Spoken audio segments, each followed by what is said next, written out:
ഇന്ന് അച്ചച്ചന്റെ ശ്രാദ്ധ ദിനമാണ്. അപ്പൊ ഇന്ന് ഏറ്റവും ഇളയ പാപ്പന്റെ വീട്ടിൽ വെച്ചാണ് ശ്രാദ്ധ ദിനം. അപ്പോ ഓരോ വർഷവും ഓരോ പാപ്പന്മാരെ വീട്ടിൽ വെച്ചാണ് ആ ദിനത്തിൽ ഞങ്ങള് കാര്യങ്ങളൊക്കെ ചെയ്യാറ്. കാര്യങ്ങൾ എന്ന് വെച്ചാൽ മരിച്ച് ബലിയുടെ തർപ്പണമോ അതുപോലെ തന്നെ മരിച്ചുപോയവർക്ക് ഉച്ചക്ക് നേർച്ച വെച്ച് കൊടുക്കലും കാര്യങ്ങളൊക്കെ ചെയ്യാറ്. അപ്പൊ അച്ഛന് 5 അനിയന്മാരും 2 പെങ്ങന്മാരുമാണ്. ഈ ടോട്ടൽ 6 ആൺകുട്ടികളെ വീട്ടിൽ വെച്ചാണ് വർഷം തോറും ഇത് നടത്താറ്. അപ്പൊ ഇന്നിപ്പോ ഈ വർഷം അച്ഛന്റെ വീട്ടിലാണെങ്കിൽ അടുത്ത വർഷം അതിന്റെ തൊട്ടതായുള്ള പാപ്പൻ്റെ അങ്ങനെ അങ്ങനെ അങ്ങനെ അങ്ങനെ ഓരോ വർഷം ഓരോ പാപ്പന്മാരെ വീട്ടിൽ വെച്ചാണ് ശ്രാദ്ധ ദിനം നടത്താറ്.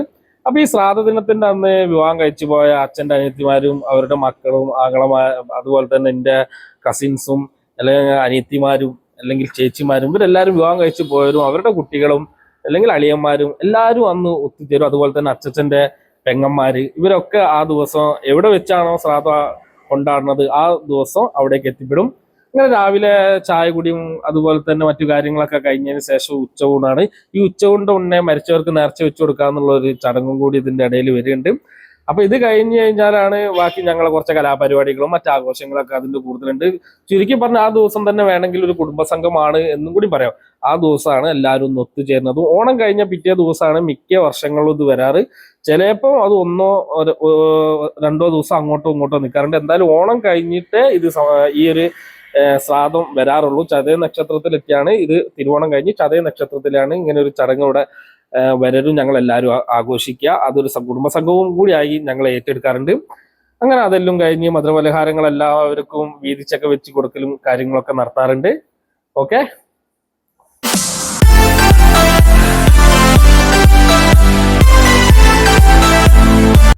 ഹായ് ഫ്രണ്ട്സ്, എല്ലാവർക്കും നമസ്കാരം. നമ്മുടെ പുതിയൊരു വീഡിയോയിലേക്ക് എല്ലാവർക്കും സ്വാഗതം. അപ്പൊ നമ്മുടെ ഓണം കഴിഞ്ഞ് നമ്മുടെ ശ്രാദ്ധ പരിപാടിയും മറ്റു കാര്യങ്ങളൊക്കെ കഴിഞ്ഞ് നമ്മള് ഗോവയിലേക്ക് ട്രിപ്പ് പോവാണ്. നമ്മൾ 3-4 വർഷമായിട്ട് ഇപ്പൊ ഓണത്തിന്റെ വെക്കേഷനിൽ ട്രിപ്പ് പോകാറുണ്ട്.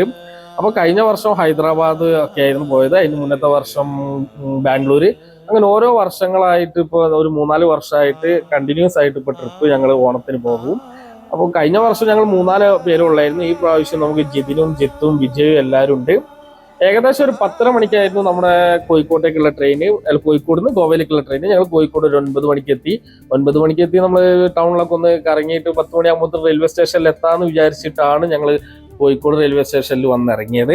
പക്ഷെ അന്ന് അവിടെ എത്തിയപ്പോഴാണ് ഗൈസ് ചില്ലാക്കാൻ കഴിയില്ല. കാരണം അന്ന് ശ്രീനാരായണ ഗുരു ജയന്തി എന്ന് പറഞ്ഞു. പിന്നെ ഒന്നും നോക്കിയില്ല. ഞങ്ങൾ റെയിൽവേ സ്റ്റേഷനിൽ പോയി ടിക്കറ്റും കാര്യങ്ങളൊക്കെ കൺഫേം ആയതൊക്കെ നോക്കി എല്ലാവരും പ്ലാറ്റ്ഫോമിലിരുന്നു. ആ നേരത്ത് എനിക്കും അപ്പൂനും ശരത്തിനൊക്കെ ചെറുതായിട്ട് വിശക്കാൻ തുടങ്ങിയപ്പോൾ ഞങ്ങൾ റെയിൽവേ സ്റ്റേഷന്റെ മുന്നിലുള്ള അപ്സര തിയേറ്ററിന്റെ അടുത്ത് പോയിട്ട് ഉള്ള ഒരു ഹോട്ടൽ ഉണ്ടായിരുന്നു. അവിടെ പോയിട്ട് ഭക്ഷണം എല്ലാം കഴിച്ച് ഒരു 10 മണിയാകുമ്പോൾ തിരിച്ച് ഞങ്ങൾ വീണ്ടും കമ്പാർട്ട്മെന്റിലെത്തി.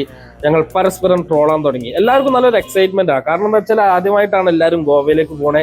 ആളുകൾ പറഞ്ഞിട്ടും കേട്ടിട്ടും ഒക്കെ ഉള്ളൊരു അറിവ് മാത്രമേ ഉള്ളൂ ഗോവനെ പറ്റിയിട്ട്. പ്രത്യേകിച്ചൊരു കാര്യം എന്താന്ന് വെച്ചാൽ ഈ ബാഗും തൂക്കി പോകുന്നുണ്ടല്ലോ, ഇവനെ ഞങ്ങള് കൂടുതൽ കൂട്ടാനുള്ള കാരണം ചെറുപ്പം മുതലുള്ള എന്റെ കമ്പനിയാണ്. പക്ഷെ എല്ലാ ട്രിപ്പിനും എല്ലാ കുരുത്തകളും എന്റെ കൂടെ ഉണ്ടാവും. ഇവൻ ഗോവയിലേക്ക് നിർബന്ധമായിട്ട് വരണം എന്ന് ഞാൻ വാശി പിടിക്കാൻ കാരണം എന്താ വെച്ചാൽ ഞങ്ങൾക്ക് അവിടുത്തെ ലാംഗ്വേജ് ഹിന്ദി നെഹി മാലു. ഹിന്ദി എനിക്ക് സംസാരിക്കാൻ അറിയില്ല. കൂടുതലുള്ള ഒരു തെണ്ടികൾക്കും എൻ്റെ ഫ്രണ്ട്സ് ആൾക്കാർക്കും സംസാരിക്കാറില്ല. അതിൽ അനിയന്മാരുണ്ട്, അതുപോലെ തന്നെ ഫ്രണ്ട്സ് ആളുണ്ട്. ഞങ്ങൾ എല്ലാ വർഷവും ഒരുമിച്ച് പോണതിനെ കൊണ്ട് ഈ വർഷവും അനിയന്മാരും അതുപോലെ തന്നെ ജിതിനൊക്കെ നമ്മൾ മുന്നത്തെ വീഡിയോയിലൊക്കെ നമ്മൾ പരിചയപ്പെടുത്തിയാണ്. നമ്മളെ അനിയന്മാരെ പോലെ തന്നെയാണ് അവർ. അതുപോലെ തന്നെ നമ്മുടെ ഡ്രൈവിംഗ് സ്കൂളിലെ സ്റ്റാഫും കൂടിയാണ് അവരൊക്കെ.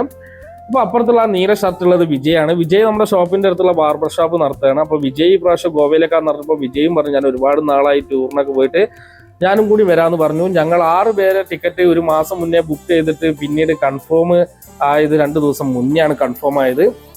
അപ്പോൾ വിജയ് പെട്ടെന്നാണ് ഞാനും ഗോവയിലേക്ക് ഉണ്ടെന്ന് പറഞ്ഞു. പിന്നെ വിജയിനും കൂട്ടി എങ്ങനെ കൺഫേം ആക്കും എന്നുള്ള ഐഡിയ ഇല്ല.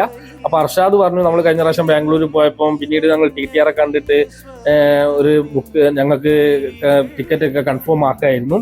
അപ്പൊ ഒരു ടിക്കറ്റിന്റെ പ്രശ്നമേ വിജയിന് നമുക്ക് കൂടുതൽ കൂട്ടാം, TTR കാണാം, കൺഫേം ആക്കാന്നൊക്കെ വിചാരിച്ചു. 6 ടിക്കറ്റാണ് ഞങ്ങൾക്ക് സീറ്റ് കൺഫേം ആയത്. പക്ഷെ ഇതിലെന്താ ചെറിയ പ്രോബ്ലം എന്ന് വെച്ചാൽ 4 സീറ്റ് ഒരുമിച്ചും പിന്നെ ഓരോ സീറ്റും ഓരോ കമ്പാർട്ട്മെന്റിലുമാണ്. നമ്മൾ S3 കമ്പാർട്ട്മെന്റിലാണ്. ഞങ്ങൾ കമ്പാർട്ട്മെന്റിലേക്ക് കയറിയപ്പോൾ നല്ല തിരക്കാണ്. ടെൻഷൻ ഒന്നുമില്ല, കാരണം ഞങ്ങൾ സീറ്റ് ഒക്കെ ആണല്ലോ. അപ്പോൾ ഞങ്ങൾ സീറ്റിലെത്തിയപ്പോൾ നേരെ ജമ്പനും തുമ്പനും ഏറ്റവും മുകളിലത്തെ ബർത്തിൽ കയറി. ഒരു സീറ്റിൽ അർഷാദും അപ്പു ഇരുന്ന്, മറ്റേ സീറ്റിൽ ഞാനും വിജയുമാണ്. അപ്പോൾ ശരത്ത് അതിൻ്റെ ഇടയ്ക്ക് അതിൻ്റെ നടുവിലുള്ള ബർത്ത് കയറി കിടക്കുന്നുണ്ട് കേട്ടോ. അപ്പോൾ വിജയ് ഞാൻ ഒരു സീറ്റിൽ ഇരുന്നതിനെ കൊണ്ട് തന്നെ രാത്രി കിടക്കുമ്പോൾ ഞങ്ങൾ രണ്ടാളും കൂടി ഒരു സീറ്റിൽ കിടന്നതിനെ കൊണ്ട് എനിക്ക് തീരെ ഉറക്കം കിട്ടില്ല. ഒരു ശ്വാസം മുട്ടുന്ന പോലെ തോന്നിപ്പോയി. കാരണം മുകളിലോട്ട് നോക്കുമ്പോൾ മുകളിലത്തെ ബർത്ത് വിരിച്ചിട്ട് അവിടെ അർഷാദും കിടക്കുന്നുണ്ട്. അപ്പൊ ഞാൻ ആകെ എനിക്ക് എന്താന്ന് പറയാ ഉറക്കം തീരെ കിട്ടാത്തതിനെ കൊണ്ട് തന്നെ ഞാൻ കുറെ നേരം കണ്ണും തുറന്ന് കാറ്റും കൊണ്ട് പുറത്തേക്ക് നോക്കിയിരുന്നു. ഇരുടായതിനെ കൊണ്ട് പുറത്തുള്ള കാഴ്ചകളൊന്നും കാണാൻ കഴിഞ്ഞില്ല. ഞാൻ ഉറങ്ങാത്തതിനെ കൊണ്ട് തന്നെ ഒരു 6 മണിയാകുമ്പോൾ ഞാൻ പുറത്തുള്ള കാഴ്ചകളും മറ്റു കാര്യങ്ങളൊക്കെ വീഡിയോസ് ഒക്കെ എടുക്കാൻ തുടങ്ങി. അതുപോലെ തന്നെ ഉറങ്ങിക്കിടക്കുന്ന അർഷാനെയും വിജയിനെയും അനിയന്മാരെയൊക്കെ വിളിച്ച് ഒരു 5-5:30 ആയപ്പോൾ ഞാൻ അവരൊക്കെ വിളിച്ച് വെറുതെ ഇങ്ങനെ ചുമ്മാ അങ്ങനെ ഇരുന്നിട്ട് ബോറടിച്ചതിനെ കൊണ്ട് അവരെ വിളിച്ചാണ്. അങ്ങനെ ഈ പുറത്ത് ഞങ്ങൾ ഗോവയിലേക്ക് പോകുമ്പോൾ പുറത്തുള്ള കാഴ്ചകളാണ്. ചെറിയ മഴകളൊക്കെ ഇങ്ങനെ ഇച്ചിട്ടുണ്ട് കേട്ടോ. ഒരുപാട് അനുഭവങ്ങളൊക്കെ അറിയണമെങ്കിൽ യാത്രകൾ ചെയ്യണം എന്ന് പറയുന്നത് ഞങ്ങൾക്ക് കഴിഞ്ഞ പ്രാവശ്യമാണ് മനസ്സിലായത്. കാരണം കഴിഞ്ഞ പ്രാവശ്യം ഞങ്ങൾ ഹൈദരാബാദ് പോയപ്പോൾ ഭയങ്കരമായിട്ട് എൻജോയ് ചെയ്തു. കാരണം ഭാഷയും അതുപോലെ തന്നെ അവിടുത്തെ സംസ്കാരങ്ങളും ഭക്ഷണ രീതികളൊക്കെ ഞങ്ങൾക്ക് വളരെയധികം ഇഷ്ടപ്പെടാവുന്ന പുതിയൊരു അനുഭവങ്ങളാണ്. അപ്പോൾ ഓരോ യാത്രയിലും ഓരോ അനുഭവങ്ങൾ നമുക്ക് തേടിയെത്തും എന്നുള്ളത് വളരെ സത്യസന്ധമായ ഒരു കാര്യമാണ്. അങ്ങനെ ഞങ്ങൾ ഗോവയിലേക്ക് എത്തി. ഒരു എക്സൈറ്റ്മെന്റോട് കൂടി എല്ലാവരും ട്രെയിനിന് ചാടി ഇറങ്ങി. അപ്പൊ ഈ ട്രൗസറും ബനിയനും ഇട്ട് പോണ ആള് ഇറങ്ങി. ഇവനാണ് നമ്മളെ ഹീറോ. ഇതിൽ കഥകള് വേറെ ഉണ്ട്. കഴിഞ്ഞ പ്രാവശ്യം ഹൈദരാബാദ് പോയ കഥകളൊക്കെ ഈ ട്രൗസറും ബനിയനും ഉണ്ട്. ഈ സെയിം ട്രൗസറും ബനിയനും ഇട്ടാണ് കഴിഞ്ഞ പ്രാവശ്യം ഹൈദരാബാദിലും ഇതേപോലെ അർഷാദ് വന്നത്. അപ്പൊ ഇതിനെ പറ്റിയൊക്കെ ഞങ്ങൾ ഒരുപാട് ട്രോൾ ഇട്ടോ. അപ്പൊ ഇതിന്റെ ബാക്കി വീഡിയോസ് ആയിട്ട് നമുക്ക് കാണാം. Thank you very much.